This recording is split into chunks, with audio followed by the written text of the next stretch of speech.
I'm Rodney Alsop, and I would like to welcome you to our first webinar from the MBA News Digest for 2019. This webinar is co-sponsored with IACBE and the MBA News Digest, and it will be in just a little bit of a different format than some of my usual podcasts and webcasts. This one's going to be a panel discussion. Let me go ahead and turn this over to Rochelle, and she'll introduce our panelists for today's webinar. Rochelle? Thank you, Rodney. And hello and welcome everybody to the IACB webinar, Unconscious Bias in the B-School, From Awareness to Action, sponsored in part, like Rodney mentioned, by the MBA News Digest. I'm the Director of External Affairs of IACBE, and it is my pleasure to moderate today's discussion and welcome you to this special webinar.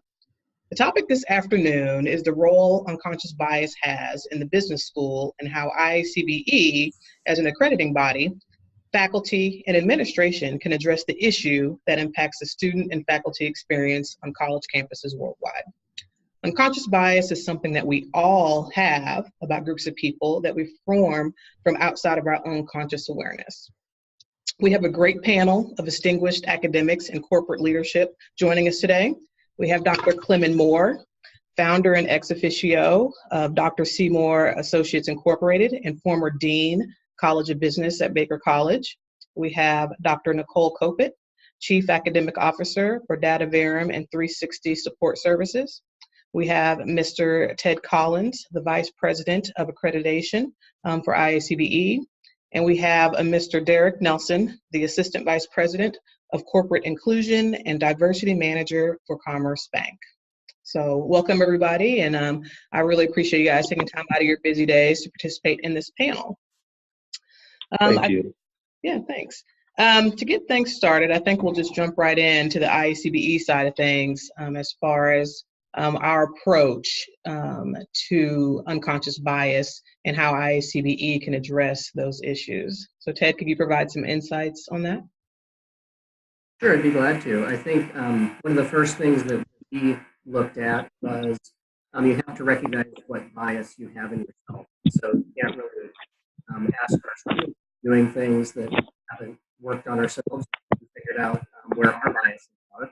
And I think you do that in our way that we did it was by looking at our diversity statement and looking at how we value, first of all, other opinions, other viewpoints, and how do you recognize what your biases are in looking at that. We then are now looking at having our schools in part of their reflective piece as they go through the accreditation process and then their interim reports in the midst of their accreditation. What is it that they see coming up at their schools, and always having a process in place to be reviewing that and be aware of it. Okay.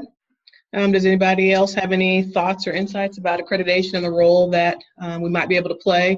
You know, for those who don't know, we are a specialized accreditation organization that is outcomes based. With that, we have a little bit of flexibility to provide our schools with the opportunity to address, you know, unique situations. So Nicole, drawing from your experience as a provost, do you have any thoughts on accreditation and the role it plays? Yeah, thank you, Rochelle, and thank you, Ted. I loved how you opened with the fact that we have to first review the unconscious bias within ourselves, first and foremost, before we have the opportunity to see what's really going on outward.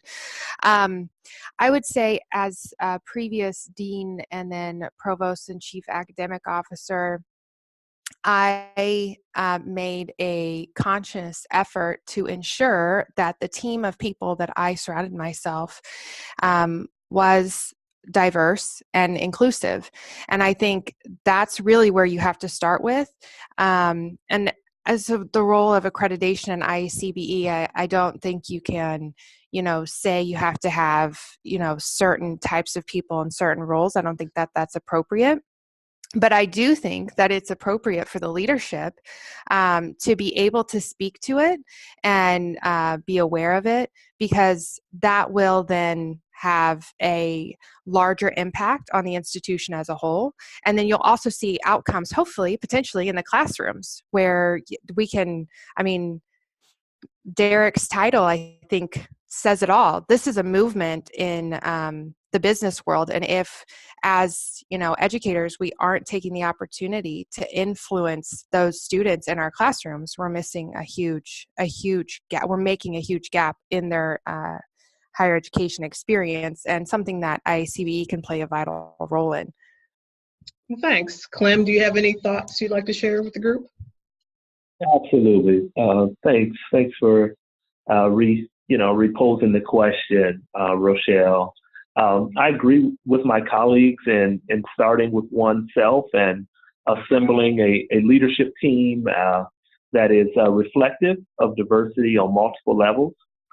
In addition, I see where the distinction between the international accrediting body, IACBE, is distinctive in how it differs from ACBSC and AACSB. So I think as we identify the various regions and the types of institutions that are members and that are accredited through IACBE, I think painting that picture of the distinctiveness of the various institutions, but how they all adhere, or how we all, as accredited institutions and members of the body, adhere to a high level of quality and rigor. So I think leveling that playing field to make it very, very clear that regardless of region or country that a college or school hails from, that they all meet the clear guidelines established by IACB. Where I see, some of our neighboring accrediting bodies don't do such a great job of showing the multiculturalism of various institutions that are members or accredited by their agency. Nice. Just to shift gears a little bit, I want to loop Derek in this conversation, especially given his corporate background. Derek, can you shed some insight as to how, as a corporate leader, what your approach is to addressing diversity? Sure. Thank you, Rochelle. Hi, everyone. So one of the things that, let me first back up. I'm so happy to be here, and it's really nice that your organization is taking the time to really talk about the unconscious bias piece and how that can help the students as they move out of the college environment into the business space where I play in. And for us, as it relates to inclusion and diversity, we look at that as really a corporate imperative, that it's extremely important that we have, one, a diverse organization. And you'll notice in my title, the first thing that Commerce has done is change the title. You see most companies say diversity and inclusion. We look at it as inclusion because we realize that diversity alone will not be enough to help an organization be successful. People have to feel included in the organization and feel like they belong, because at the end of the day, people want to be able to grow, connect, and bring their best selves to the organization. And by doing those things, the company will benefit from those gifts and those resources that people bring to the table, which increases retention, innovation, which then leads to better customer retention and customer attraction.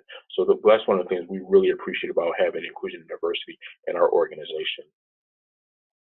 Okay, good stuff. Derek, can you speak a little bit as to any recommendations that you would have for addressing the inclusion and diversity? I kind of like that you guys flip that around. That's very unique. That might be beneficial for administrators and faculty to address in the classroom and on the campuses? Absolutely. And I think one of the things that you guys had mentioned early on, my peers here, is that we have to, one, recognize that everyone brings a bias to the table. You can't escape that. We are influenced by our upbringing, our decision, our peer groups to have these biases. But as an organization, to address some of these things, we have to, one, look at understanding our own biases and take advantage of the pause before we respond or react to any stimulus that may happen. And what I mean by that, if there's a stimulus outside of in the classroom that someone may say something that you may not quite understand, but before you respond, pause and use that freedom there to make a decision on what you want to say that one promotes an inclusive environment, but also does not offend those in the classroom in this particular example. Nice. Ted, do you have any thoughts?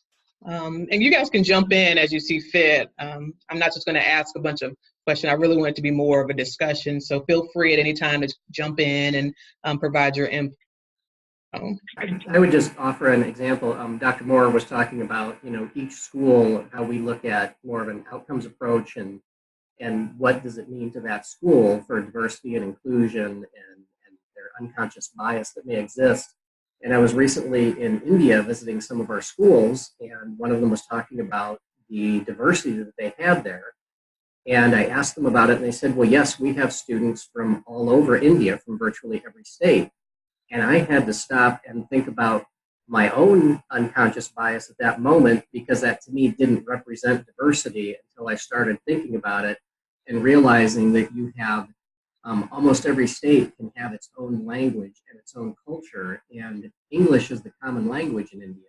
And if it didn't have that, there literally are places where you could travel 100 miles and not be able to speak to someone because the culture and the language are so different.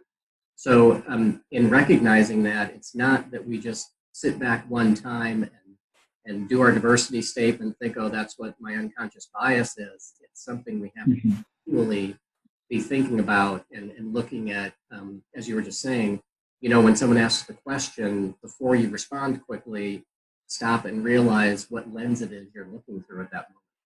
Is anyone else? Nicole, you have any thoughts? I don't think there's anything to further on that. I mean, I think everything that everyone is saying is spot on. And the only thing that I might capitalize on is Derek mentioned that the inclusion piece is not just the difference around the table, but it's also a part of furthering the strategic initiatives of a potential corporation. And without that inclusion and feeling a sense of buy-in, it's not just the human capital pieces of doing the right thing by others, but it's also that there's a significant opportunity cost if an organization doesn't lead that way. And I wonder how many or how long, I guess, we might unfortunately have to say it is see that and are able to then not only do the right thing on a human to human standpoint, but also further their own organizational strategic goals. Okay. Clem, I'm going to pick on you for a little bit. Drawing on your experience as being a dean, do you have any recommendations or any kind of steps that faculty might be able to take to get better at addressing these biases that sometimes come up in the classroom? No, absolutely, Rochelle. Whenever it comes to, the course of classroom dynamics, I think, it's imperative that a college or school of business or a department, frequently visit its own core values, the core values that the department or unit has, but with specific emphasis on how those core values are realized and how they're carried out through curriculum, whether it be formal or through interactions, which help to build the culture of that particular unit. So, just identifying diversity or inclusiveness or inclusion as a core value isn't quite enough. So I think giving ourselves audits of some sort as to how we live out the idea or the theme of diversity and inclusiveness, formally and informally, is a good approach. But then real time, I think faculty have an opportunity to set the tone at the beginning of a course, whether it's online or face-to-face, by, giving ground rules. And some of the ground rules could pertain to generalizations or broad strokes, teaching students to quantify their thought or quantify their opinion with some related fact and to provide sources whenever they're anecdotally referencing ideas or themes. So I think ground rules are very important. Qualifying, so quantifying thoughts with facts, as well as qualifying them, where a student can say, in my opinion, or from what I heard, what I read. So to Derek's point about how people bring a lot of baggage from their background, whether it's their upbringing, whether it's books and magazines, TV and movies, internet, social media, government politics, church and school, or personal observation, allowing folks to qualify their reference point is a great starting point. Some disciplines may be more difficult to do that in a stats class versus a marketing class. But in a stats class, I think it's easy to talk about populations and talk about sample sizes and some of the challenges with gathering an inclusive sample size when conducting a study. So it takes work, it takes effort, but I believe it's a worthwhile effort in developing a student's whole mind. Yeah, and I'm glad you touched on that, because one of the questions I have, and one of the challenges I think that takes place in the classroom is, can you, and this is for anybody, you guys have any examples of the effect of neglecting to recognize, like maybe the success of women or women of color in C-suite positions, not providing that diversity in curriculum? Does anybody have any examples or experiences with that? I had one that comes. I had a couple of years ago, I had a student that I did not realize was deaf until the second week of class. So she was late for the first day of class. I did not know that, her interpreter, her sign language interpreter was not present. So that's why she came late to the class first week just to get the syllabus. Second week of class, she came in, sign language interpreter was there, and I was ignorant to the word choice of hearing impaired versus deaf. So, later on in the term, as I would make reference to hearing impaired in some of my lecture notes, etc., she was able to, get her speech interpreter's attention and say, you know what, this really insults me.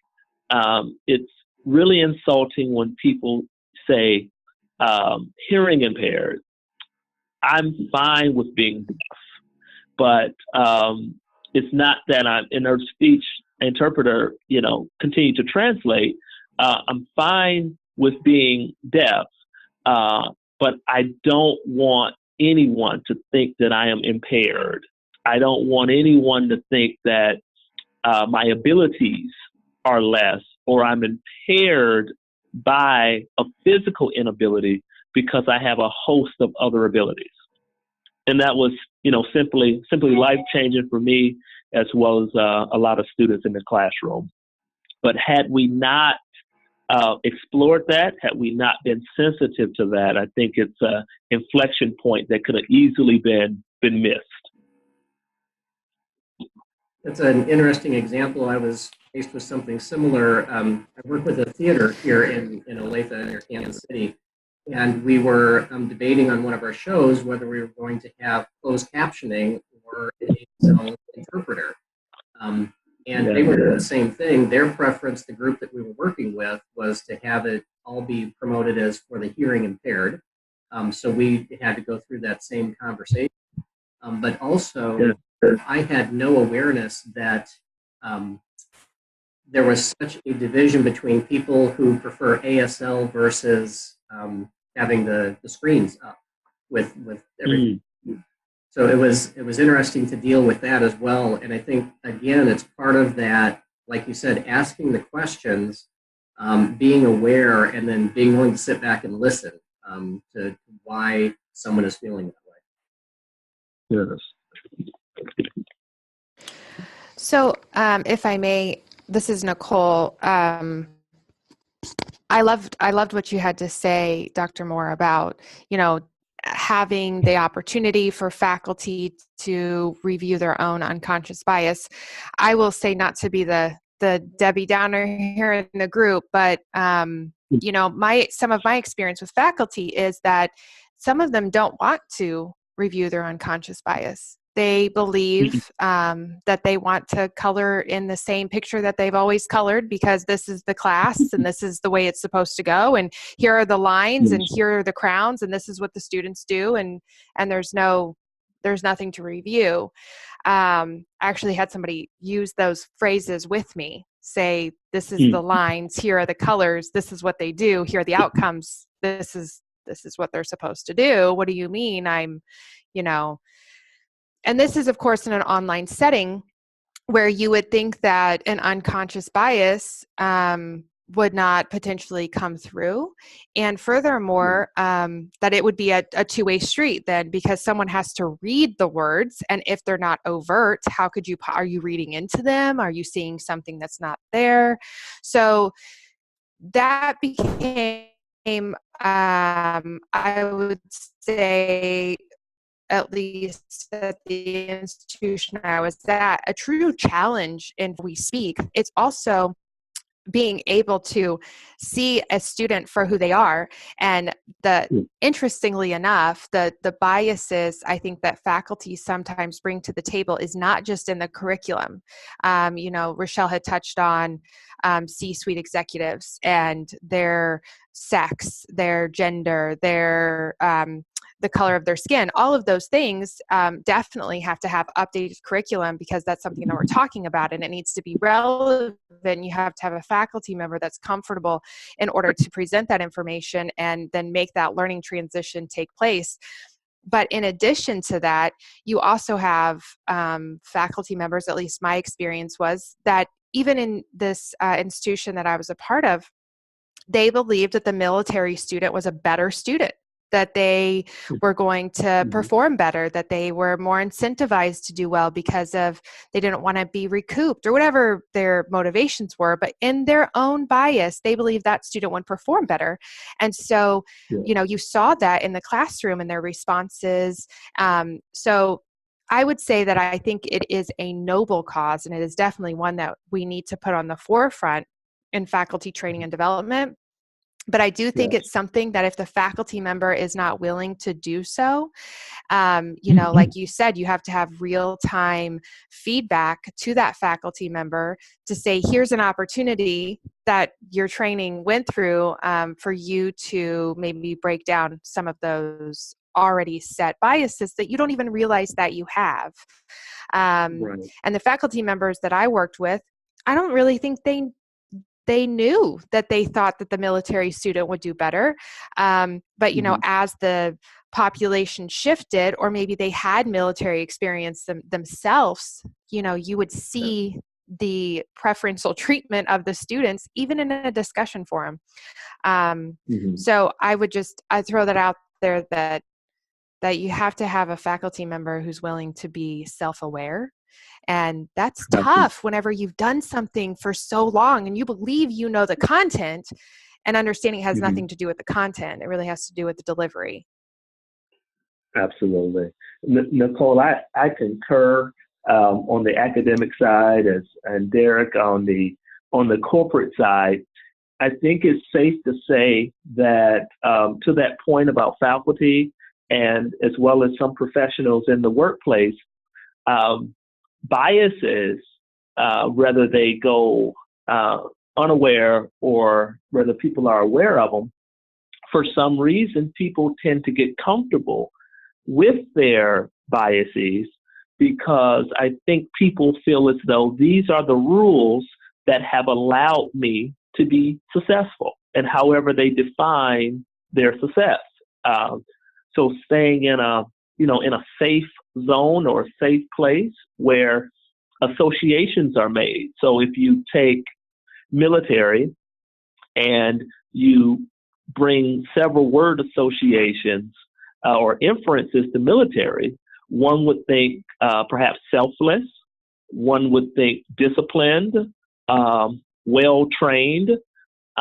So diligent would follow that, and studious, etc. So there's a line of adjectives that come to mind that are positive whenever it comes to certain words.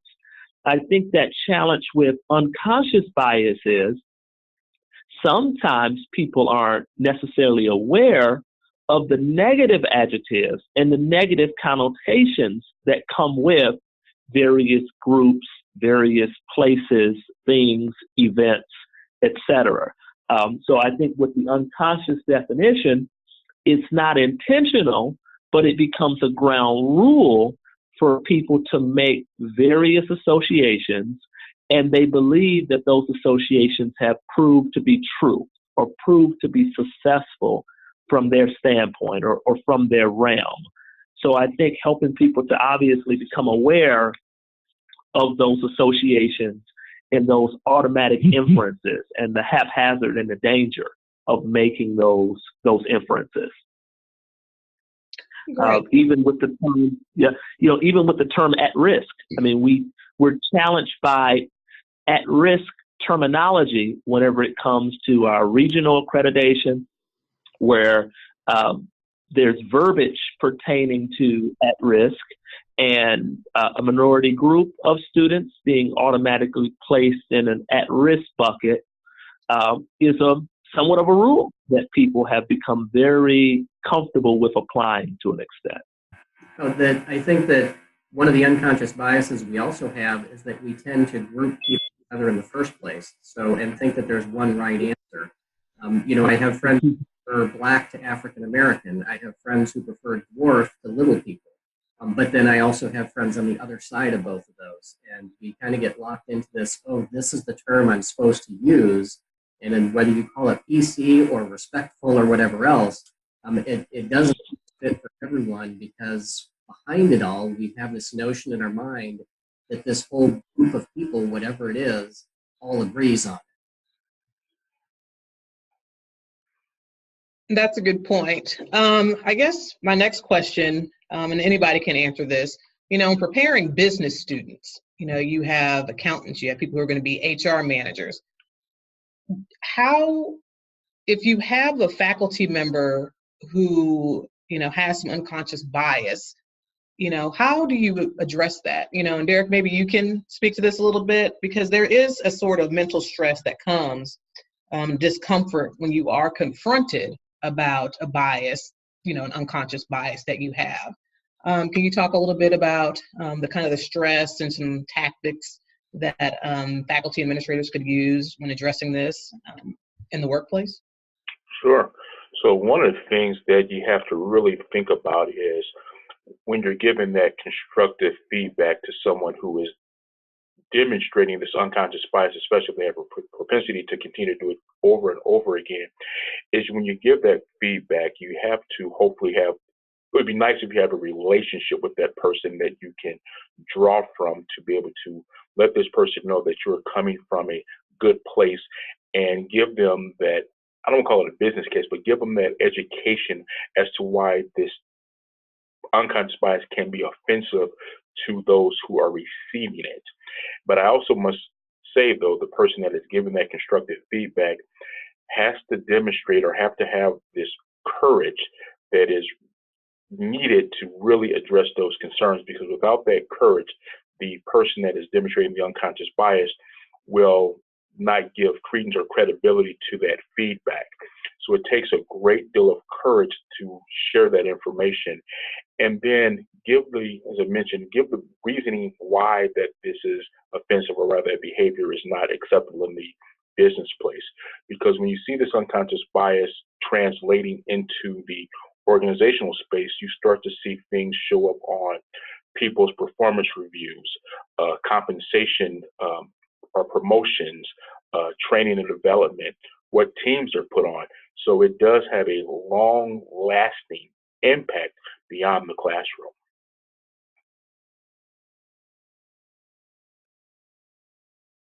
Thank you for that. I guess another question I have is, and related to the actual campus experience with unconscious bias. Can do any of you guys have any thoughts about, being, the only female, or being the only, millennial age, and the unconscious bias that comes with that, being the single person in a larger group, and the effect that may have on the overall college experience? Well, I can speak to being the only female, at least, and the female of my own campus experience. So, for my undergrad, I went to Park University, and I played sports there. And the first language that was spoken on my volleyball team was not English; it was Portuguese. And so I quickly learned, what all the bad words meant, because I knew if I missed a pass or did something poorly, that word kept showing up. So I better go back to my room and Google it and see what that meant. So for me, that was a completely different experience, and it really changed the way that I looked at the world as a whole. In addition, I ran track there, and again, I was the only girl from America on the track team, which was great in a way because there was an opportunity to get to know a lot of different people from a lot of different walks of life. But it was very, very humbling. And I have to admit that a lot of my unconscious biases at an age in which you're going through such a growing and changing experience, being away from home, living on campus, having a roommate, all of the things that you're normally faced with when you go to school, playing collegiate sports, having a full-time academic load, all of that, and being faced with a lot of my own personal unconscious biases, being the only person of my race or of my gender or of my nationality in a setting in which I had to perform, I think actually was a great learning experience, and something that I have two little boys, and I want them to have that experience before they go into the real world, because for me, it really took me back to the fact that, we're all made up of organic matter, and we're all the same. And that was a really humbling experience for me. So I think if you're ever set in a scenario, or you can put a student in a scenario where they have the opportunity, those unconscious biases, whether you think you have them or not, are readily apparent because you have to deal with them in the situation at hand.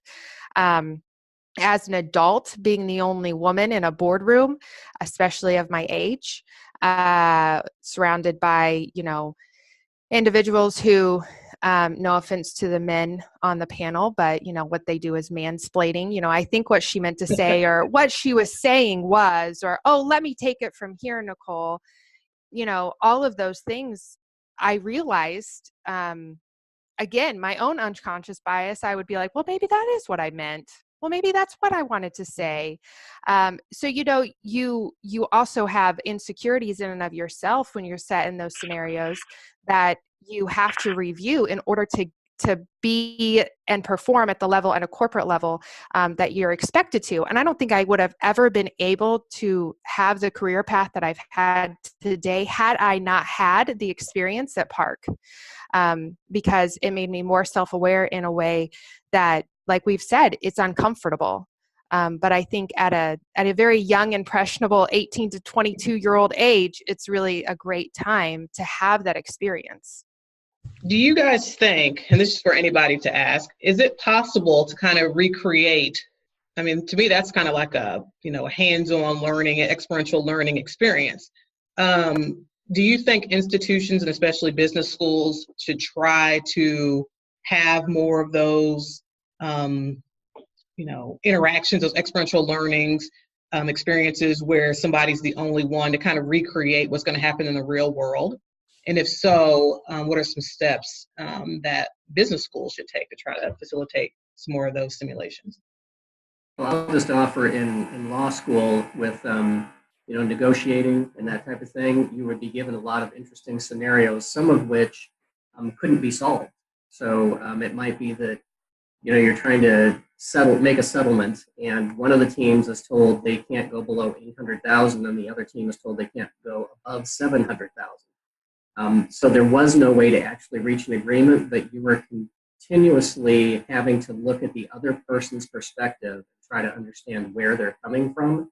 And I think that's a big part of once you figure out your own unconscious bias, then being willing to, when someone else is either offended or brings up something that you've said or done and how it affected them, being able to step back and really go, okay, I need to think about how they're seeing this and whether I intended it that way or not.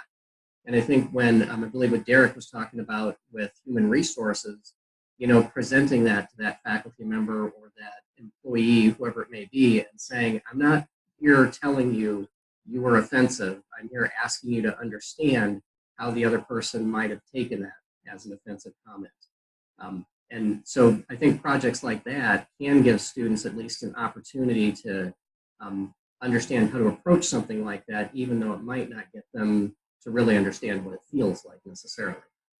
And I think, to add to Ted's point and to Nicole's and Rochelle, to answer your question, I do believe the more interaction and exposure students have to real life situations that involve reaching a goal that is mutually beneficial for multiple stakeholders, the more that we could foster those simulations, or the more cross-regional learning activities or exercises between various institutions to create that is helpful, very helpful. I mean, when we think of capstone projects in class, so to Ted's point about law school and negotiations, it's the common use of simulation exercises or case studies that could involve some interactive video and dialogue and discussion helps to expose students to different vantage points. When we think of even org consulting, where student clubs are inactive and some of the other student clubs are part of field-based exercises and projects, the more that we can move students from a comfort zone early in their learning experience, the better. And establishing the ground rule or the understanding that this exposure is adding to you. There's nothing that you're losing in this. So making time and way for time zone differences to interact with students studying in South America, you're not losing sleep. You're gaining insight. You're gaining knowledge and understanding that can enhance the outcome of your project or enhance the outcome of your viewpoint. It's imperative. Okay. I think at this point, unless you guys have some more to add, Rodney, do we have any questions from any of the participants? We do not, but let me ask the panel a couple of questions from my perspective, if you don't mind. Oh, sure. Let me give you a hypothetical. I just finished my PhD and I was hired by XYZ University, and I've only been a teaching assistant for the last 3 or 4 years during my doctoral program, and I'm walking into the classroom for the first time really on my own at this new institution. What is it I can do, or what would you recommend how I should approach unconscious bias on my first teaching job? That's a great question, Rodney. I'll be bold enough to take a first stab at it, and then I'll allow everyone else to, fill in the details. I think the best thing anyone who is freshly minted, especially coming out of a PhD program, and walking into the classroom is to remember all of those things that they taught you in that PhD program, which is you don't know a lot. I mean, that's kind of what they teach you, right? They strip you down. They tell you you don't have anything new or original, and everything you have, everything has already been done under the sun. I would say tap into that emotion and remember that feeling, because what you're walking into is something that you don't know about. And while there is something to be said for having confidence, and especially in front of a classroom full of students, but remember that you don't know where those students are coming from. You don't know their backgrounds. You don't know anything about them. And I think by giving yourself the opportunity to say you don't know, especially when you're placed in a situation in which you have indirect or direct authority and leadership, is so important.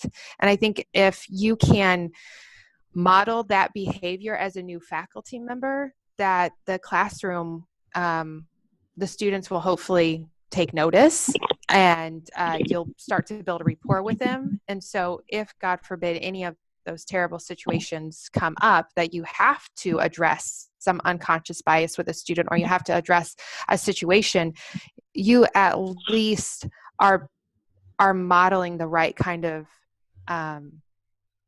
leadership for those students. Okay, thank you. Yeah, Nicole, I certainly echo those sentiments. Rodney, it's difficult to take a pragmatic steps 1 through 5 or steps 1 to 10 checklist approach, Right. As a new faculty member, but I will offer up the idea of assessing one's own bias, as well as offering the opportunity for others to assess theirs. So I can recall over 16 years ago, whenever I first walked into a classroom as a college professor, I was 26-year-old Black male from the west side of Detroit, teaching capstone strategy courses in a predominantly white institution on the southwest side of Chicago.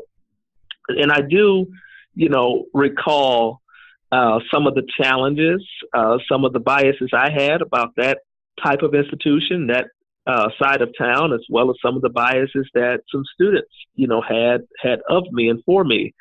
To Nicole's point, you don't readily know all your students' backgrounds and what their frame of reference is, and they don't know yours as a faculty member. But one thing that I did find helpful, I started to think about an acronym called GRESCO.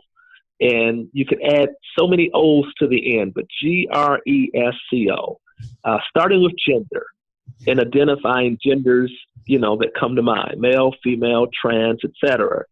And then assigning, honestly and introspectively, assigning meaning and inferences to those various groupings. So gender, race, education, educational background, S for social class, citizenship, and then O for other. And like I said, you could go on and on with the others, but start identifying what those groupings and what that combination of groupings means to you. What are the general inferences from a context standpoint of 20th or 21st century and where you are, what it means, and why does it mean that? Why does a certain combination of those descriptors mean power and or influence?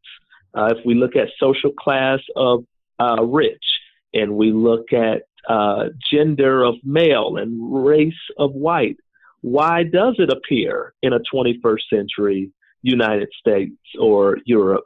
Why does it appear that set of descriptors means power and influence? So sort of challenging inferences, I think, is very, very important.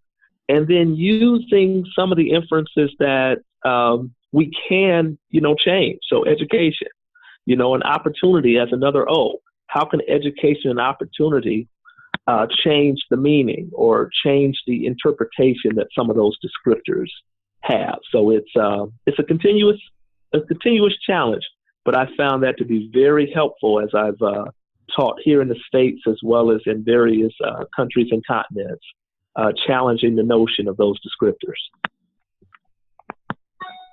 You know, I like that exercise because it can be used in any class, really. You know, I'm from a liberal arts background, and everything is discussions and that, so you set forth the guidelines for discussion and whatever else. But the exercise you just can be used just as easily in a chemistry class. People make assumptions about who they're going to choose as their lab partner, or whose answer they're going to respect or not respect. So I think that's great. It has a wide application. Thanks for sharing that. And I think, too, to kind of piggyback what's already been said, is when you walk into the classroom, I was looking at Nicole, and one thing she mentioned is that you have to remember you don't know everything. And as a newly minted PhD student teaching, again, I'll go back to the word courage again. You have to have that courage to, one, be vulnerable and let people know, I don't know what I don't know. But you also have to go into every situation, and the concept we use here is assume positive intent.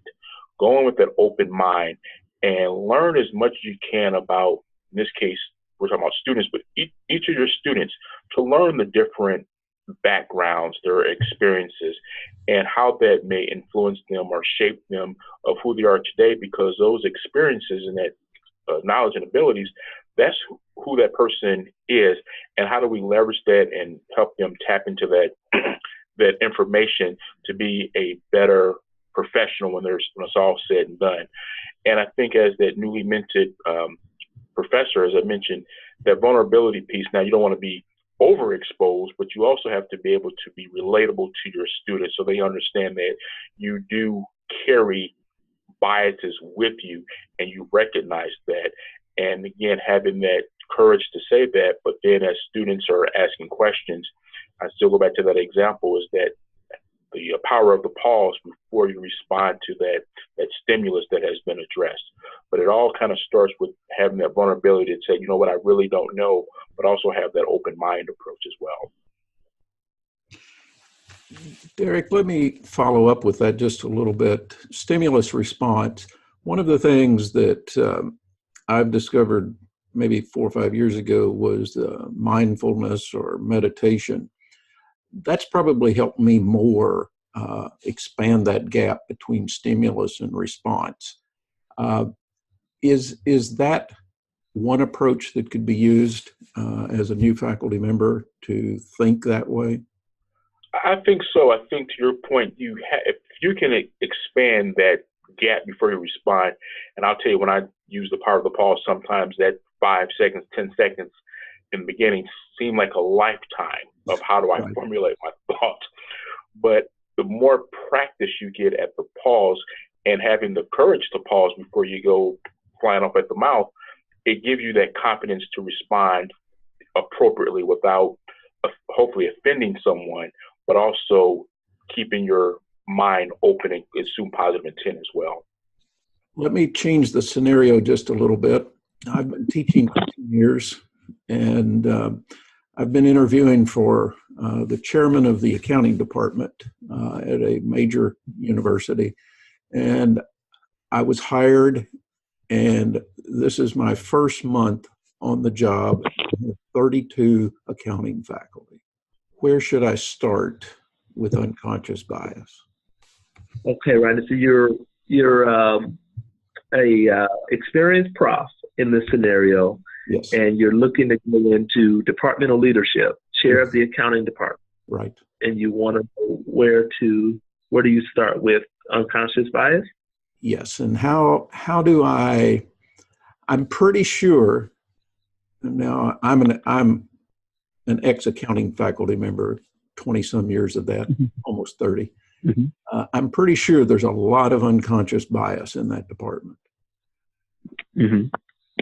And I'm pretty sure that there's a lot of unconscious bias in the College of Business, in the department where the department is housed. So my question is, I'm in a leadership role, so where do I start with this?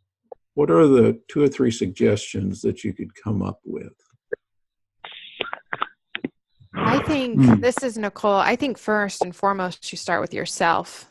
And I say that because being a dean of a business school named the Mark Skousen School of Business, and being a woman and going to his conferences and IACB conferences and other academic conferences, being a young woman, I think you're exactly right, Rodney.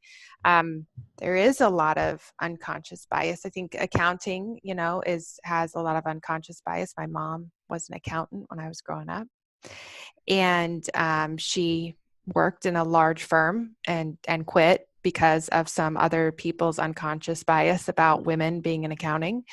And I mean, I think you start with yourself. If you are unable to review your own unconscious bias about, and I love your acronym, by the way, Dr. Moore, and use GRESCO on yourself, how can you ever be able to do so about a group of people, your team, your 32 faculty members, them individually, students that are coming through the door? I think too often in our society, we don't start with number one right here, looking inside, because it's tough to do that. It's a lot easier to say, well, that person has a problem because they treat this type of students differently, and I need to address that. Well, what about you? What do you do? And in addition to that, that helps you build rapport with them to be able to say, I struggled here. This is what I did. As your colleague, as someone who cares about you, here's how we can move forward together. Mm-hmm. Mm-hmm. And if I can chime in, one of the things I would say, because a lot of people, to Nicole's point, or I guess what we've heard, is we may not know what our biases are. So what I would encourage to take a step back is to first take the one that comes to mind is the Harvard Implicit Association Test, which allows you to take a test in the privacy of your own home, your own comfort, that sort of thing, and take this test, and you'll get a report which would show what are some of your implicit biases.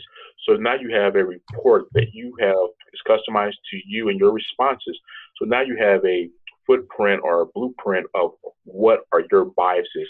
And I think you have to start there so you can start to address those biases. And as you begin to address your own biases, if you have an accountability partner, have them help you stay accountable to make sure you're not continue to display those biases and address those biases, or help you address those biases so you can be a better professional. Because once you know something, you should be able to hopefully do better. Mm-hmm. Yeah, Derek, I think that's a really excellent point and an excellent tool. I've taken that test on several occasions and have led students in a computer lab to also take it. And the overwhelming consensus in taking the test is that the vast majority of people have an affinity to or toward or for people that are like them, where those likenesses are in place. So I think that whenever we scale out likenesses outside of those small boxes of GRESCO or any other groupings that we would like, but if we scale out likenesses to global citizenship or scale them out to a human race, I believe people would find more likenesses than differences that they have with people that are, somewhat different, somewhat distinctive based upon grouping or classification. I couldn't agree more. And one of the things that I often say is, at my age, I now know enough to start life. Amen.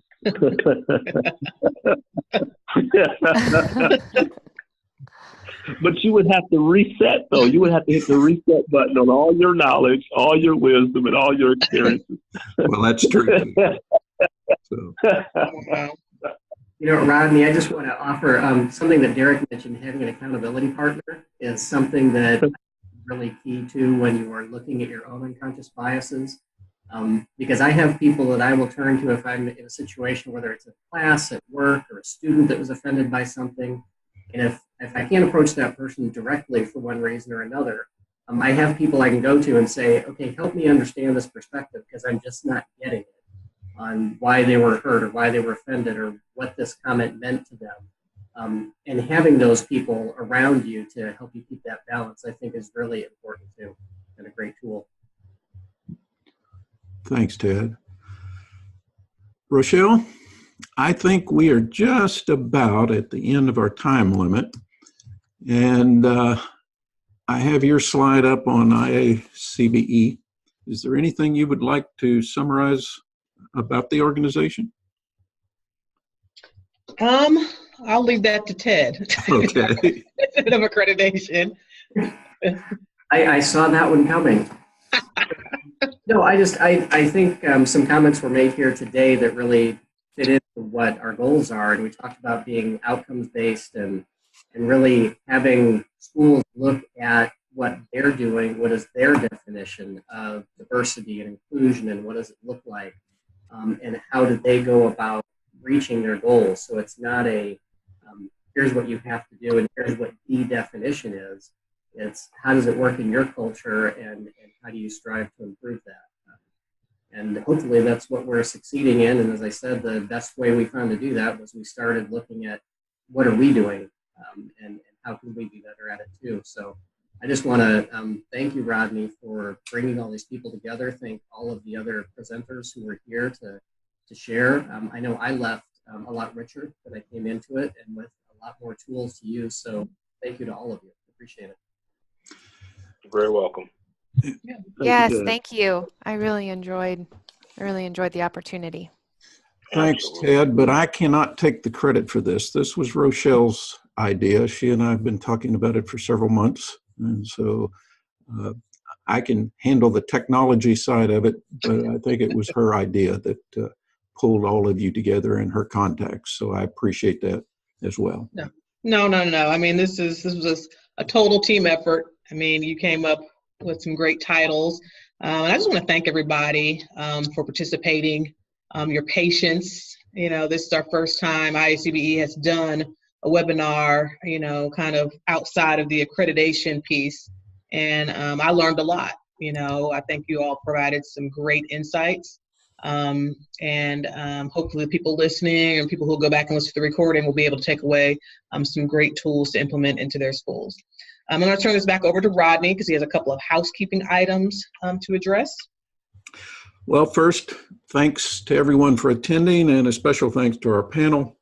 And all of you are going to receive a request for a survey for feedback on this panel today. Appreciate it if you'd fill that out.